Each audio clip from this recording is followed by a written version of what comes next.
Hi traders, welcome to another episode. आज हम इस वीडियो में इंटरनल लिक्विडिटी ट्रेडिंग प्लान के बारे में गहराई से जानने जा रहे हैं, जो आपकी ट्रेड एंट्री के तरीके में क्रांतिकारी बदलाव ला सकता है। हम इंटरनल लिक्विडिटी पैटर्न्स की गहराई में उतरेंगे जो रिटेलर्स को बहुत फैसिनेट करते हैं। हम थ्योरी से हटके सटीक एंट्री और एग्जिट पॉइंट्स को स्टेप बाय स्टेप समझाएंगे, जिससे कि आपकी विन रेट आसमान छूने लगेगी। अब आपको ना कोई कंफ्यूजन और ना ही कोई अनसर्टेनिटी रहेगी। अब बस आपके पास सफलता के लिए स्ट्रैटेजिक रोड मैप होगा। इस वीडियो के अंत तक आप एक स्ट्रैटेजिक पावर हाउस से लैस होंगे, जो संभावित रूप से आपके ट्रेडिंग कैरियर को नया आकार दे सकता है। तो ट्रेडर्स, पिछली वीडियो में हमने एक्सटर्नल लिक्विडिटी के बारे में जाना था। आज इस वीडियो में इंटरनल लिक्विडिटी को कवर करने जा रहे हैं और बताने जा रहे हैं कि कैसे इसे रीड करें, कैसे यह काम करती है, कैसे रिटेलर्स इसमें ट्रैप होते हैं, कैसे इसे आइडेंटिफाई करें। तो हमेशा की तरह अपना सहयोग देने के लिए लाइक बटन को हिट करिए, जिससे कि हम आपके लिए और भी वीडियो लाते रहें। और यदि आप नए हैं और कई एडवांस ट्रेडिंग नॉलेज प्राप्त करना चाहते हैं तो हमारे चैनल को सब्सक्राइब करें।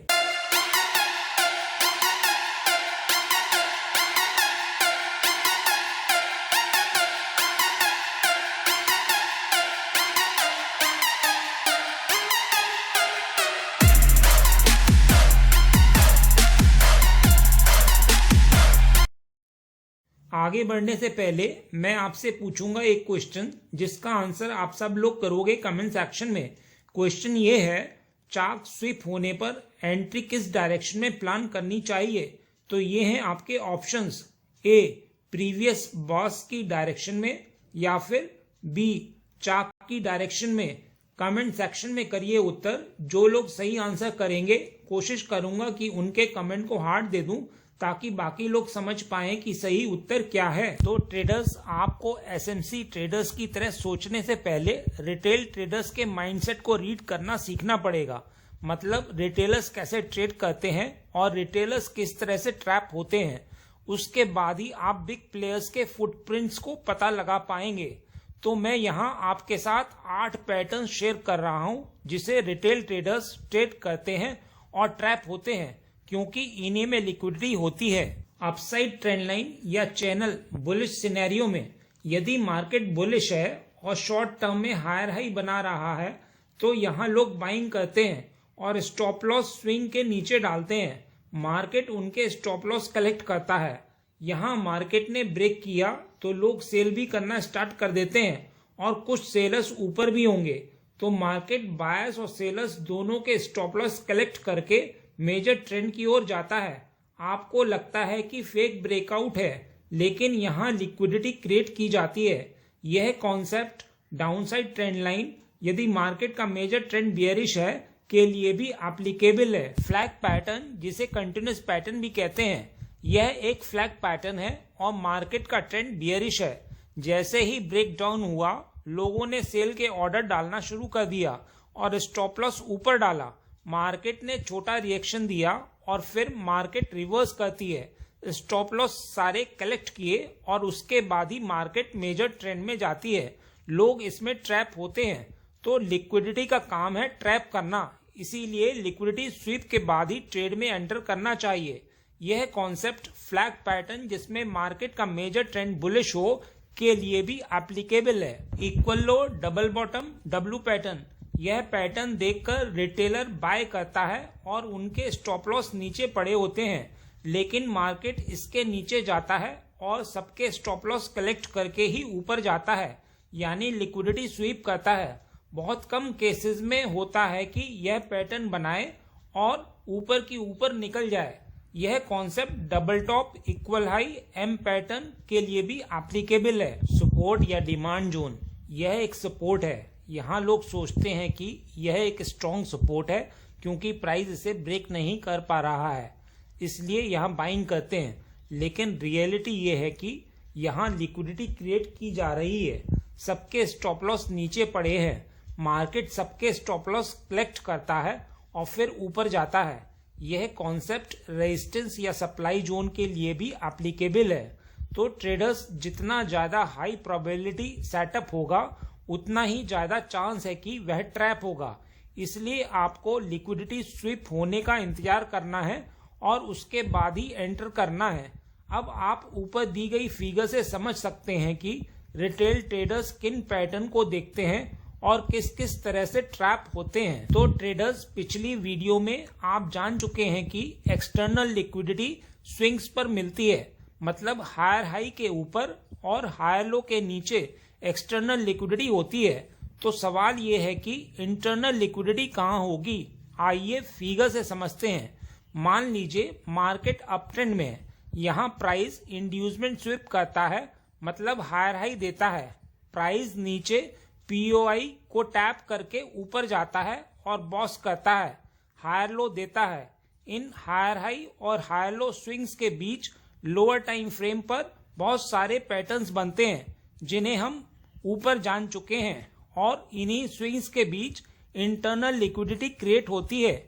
इसी के अंदर रिटेलर्स ट्रैप होते हैं, क्योंकि 95% लोग इन पैटर्न्स, कैंडलस्टिक पैटर्न या प्राइस एक्शन में ट्रेड कर रहे हैं। हमें यही आइडेंटिफाई करना है कि रिटेलर्स कैसे ट्रैप हो रहे हैं और बिग प्लेयर्स किस तरह से बेनिफिट उठा रहे हैं, तभी हम बिग प्लेयर्स के साथ अपने ट्रेड को एग्जीक्यूट कर पाएंगे। यह इंटरनल लिक्विडिटी स्पेशली प्राइस के पीओआई की तरफ मूव करने वाले पार्ट में होती है, क्योंकि एसएमसी ट्रेडर्स रिटेल ट्रेडर्स का माइंड पीओआई साइड जाने का करेंगे, जिससे कि retail traders upward move catch ही ना कर पाए, और यह डाउनसाइड माइंडसेट रिटेल प्लेयर्स को ऊपर बताए गए पैटर्न्स या बड़ी बड़ी रेड कैंडल्स दिखाकर किया जाएगा, और फिर एसएमसी अपने ऑर्डर्स पीओआई पर फिल करके बाउंस कर देंगे। मतलब अप ट्रेंड है तो रिटेलर्स को सेलिंग में फंसाएंगे और डाउन ट्रेंड है तो बाइंग में फंसाएंगे। यह कॉन्सेप्ट डाउन ट्रेंड सिनेरियो के लिए भी एप्लीकेबल है। तो ट्रेडर्स, अब सवाल ये उठता है कि इसे कैसे आइडेंटिफाई करें। इसके लिए इसी फिगर को दोबारा एनालाइज करते हैं। यहाँ प्राइस एक इंड्यूसमेंट बनाता है। यह आप जानते हैं कि प्राइस स्ट्रेट लाइन में तो चलता नहीं, मतलब वह सीधा नीचे पीओआई पर तो जाएगा नहीं। वह एक तरह से रेंज बनाएगा या फिर एक ट्रेंड लाइन बनाकर ट्रैप क्रिएट करेगा, और ट्रेंड लाइन सडनली नीचे की ओर ब्रेक कर देगा और वहां तक फॉल करेगा जहां तक उसका पीओआई ना आ जाए, और रिटेलर इस ट्रेंड लाइन के ब्रेकडाउन पर ट्रेड लेगा, नीचे तक टारगेट रखेगा और स्टॉप लॉस एंड स्विंग तक। लेकिन प्राइस शार्पली पीओआई से बाउंस हो जाएगा, और यह सिर्फ एसएमसी ट्रेडर को पता रहेगा कि यहां से एक बाइंग आने वाली है, क्योंकि यहाँ ऑर्डर ब्लॉक और फेयर वैल्यू गैप है। यहाँ रिटेलर को ट्रेंड लाइन और ट्रेंड लाइन ब्रेक करके ट्रैप किया गया। आइए और कैसे ट्रैप कर सकते हैं समझते हैं। यदि स्मार्ट मनी को ज्यादा से ज्यादा लिक्विडिटी चाहिए होती है तो वह सपोर्ट रेजिस्टेंस बनाएंगे और सडनली एक बड़ी कैंडल से ब्रेकआउट दिखाएंगे, फिर रीटेस्ट भी दिखाएंगे, लेकिन तुरंत शार्पली डाउनसाइड में फॉल कर देंगे। तो यहाँ पहले बायर्स को ट्रैप करेंगे और बाद में सेलर्स को ट्रैप करेंगे और बाद में अकेले ऊपर जाएंगे। यही एक कारण है कि 95% ट्रेडर्स लॉस में रहते हैं, क्योंकि वह आइडेंटिफाई ही नहीं कर पाते कि उनके साथ क्या हो रहा है। उन्हें बस पैटर्न आदि सिखाया जाता है। यदि यह पैटर्न वर्क करते होते तो 95% लोग लॉस में नहीं होते।